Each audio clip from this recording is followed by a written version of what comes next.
Should you and would you buy a Nikon ZF for its video capabilities? Now, if you've seen any of my previous videos, I've talked a lot about the Nikon ZF, and I truly enjoy that camera for photography. Then it got me thinking, let me check out its video capabilities. And I'm lucky enough, and I've shown it in some other videos, that I've got a Sony A7 Mark IV camera that has been great for photography, but it's probably really best known as a hybrid shooter, both photography and video. Very, very capable. And like I said in some other videos, the only problem with it is it doesn't really inspire you that much. It's kind of a small little brick of electronics, doesn't invoke much emotion, unlike the Nikon ZF that is all about that. It's got that great aesthetic to it, kind of a drawback to some retro cameras, but it's also very functional in that it has complete control of the exposure triangle right at your hands with its dials. So I really enjoy that aspect of it. So as I kind of dug into the specs, and I won't go into detail in the specs, you can find those in a lot of places, but they're very, very comparable. You know, log, S-log, N-log, 10-bit 422 at 4K. Now, 4K 60, the Nikon does not have a crop. In fact, it's downsampling from a 6K sensor size. But Sony does have a crop, and that kind of came into play as I was trying to get matching some shots between the two cameras where I had to mess around a little bit. So I'll tell you the sample footage that I'm showing throughout this video is shot on the exact same lens, and I was able to do it. It's the Tamron 28-75 2.8. All of them were shot at 2.8.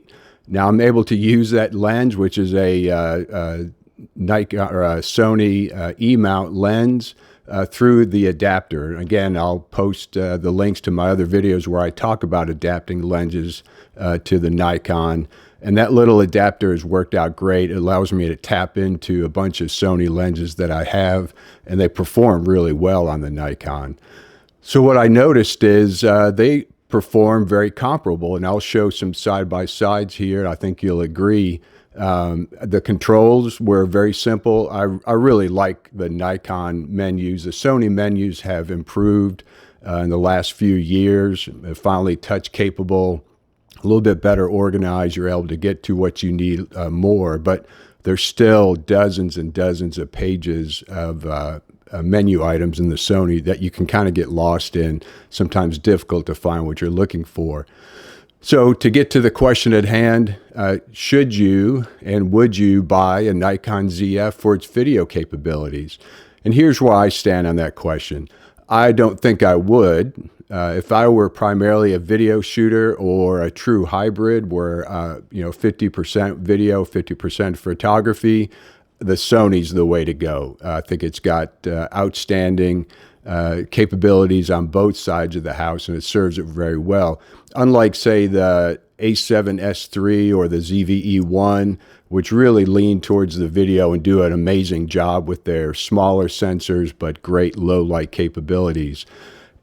If you're a photographer, almost primarily, but you do find yourself needing to shoot some video, you'll love the Nikon for that.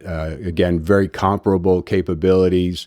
The body, I think, does not lend itself very well to video. It's a very heavy camera, especially if you put one of the larger lenses like I have on there now.